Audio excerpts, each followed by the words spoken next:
दोस्तों, हरमैन शरीफ की ज़ियारत का मौका अल्लाह पाक ने जिनको भी अता किया है वो इस बात को खूब जानते होंगे कि सख्त गर्मी में भी उम्रा करते हुए आपके पाँव नहीं जलते और फर्श इतना ठंडा महसूस होता है कि गोया जैसे सर्दियां हों। शदीद गर्मी में भी मक्का मुकरमा का फर्श इतना ठंडा क्यों रहता है, हम जानते हैं इसकी असलियत ज़ायरीन टीवी की इस वीडियो में। दोस्तों, जैसा कि आप जानते हैं कि सऊदी अरब में बहुत ज़्यादा रेगिस्तान है और मौसम के लिहाज से सऊदी अरब एक गर्म मुल्क है। सऊदी अरब में मौजूद मक्का मुकरमा, जो कि हर मुसलमान की एक ख्वाहिश ज़ियारत का है, इतनी गर्मी होने के बावजूद मक्का मुकरमा में बिछा हुआ फर्श निहायत ठंडा होता है।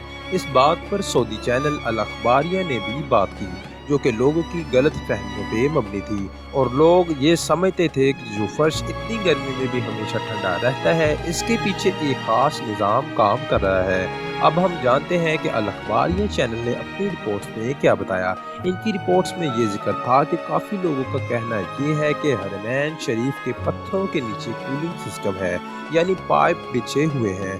पाइपों में कूलिंग होती है, जिसकी वजह से हरमैन शरीफ का फर्श ठंडा रहता है। हकीकत में ये बात बिल्कुल गलत थी, क्योंकि इस बात में बिल्कुल भी सच्चाई मौजूद नहीं है। और कुछ लोगों का ये भी कहना था कि हरमैन शरीफ के पत्थरों पर रात में एक लिक्विड टाइप को चीज़ फुहार की सूरत में डाली जाती है और सुबह सवेरे इस लिक्विड को साफ कर दिया जाता है, जिसकी वजह से सारा दिन हरमैन शरीफ का पत्थर ठंडा रहता है। लेकिन ये बात भी बिल्कुल गलत थी। दोस्तों, हरमैन शरीफ में चमकता हुआ सफ़ेद कलर का संगे मरमर का फर्श गर्म तरीन दिनों में भी ठंडा रहता है। इसकी असल वजह मस्जिद के मुनफरिद तामीराती निज़ाम में पोशीदा है। मस्जिदुल हरम के फर्श के लिए बहरा अजबन के यूनानी जजीरे थासूस का संगे मरमर इस्तेमाल किया गया है।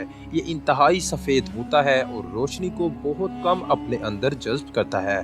जैसे कि हमने स्कूल्स में भी पढ़ा था कि सफ़ेद रंग रोशनी को रिफ्लेक्ट करता है और काला रंग रोशनी को जज्ब करता है। यही फार्मूला मस्जिदुल हरम के पत्थर में भी काम आया। ये फर्श इतना सफ़ेद है कि इसे स्नो वाइट भी कहा जाता है।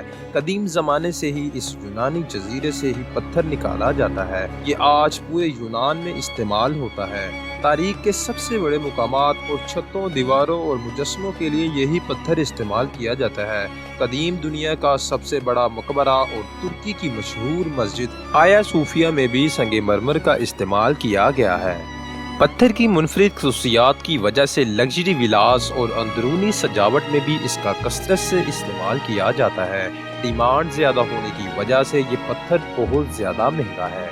इसकी एक मुरब्बा मीटर की एक टाइल 250 से $400 की आती है, जो कि पाकिस्तानी लगभग 1,15,000 बनते हैं। मस्जिदुल हरम और मस्जिदुल नबी में गर्मियों में दर्जा हरारत तकरीबन 50 से 55 सेंटीग्रेड तक चला जाता है। इसको गौर फिक्र में लाते हुए सऊदी हुकूमत ने आने वाले आज़मीन की सहूलियत के लिए इस पत्थर का इंतखाब किया।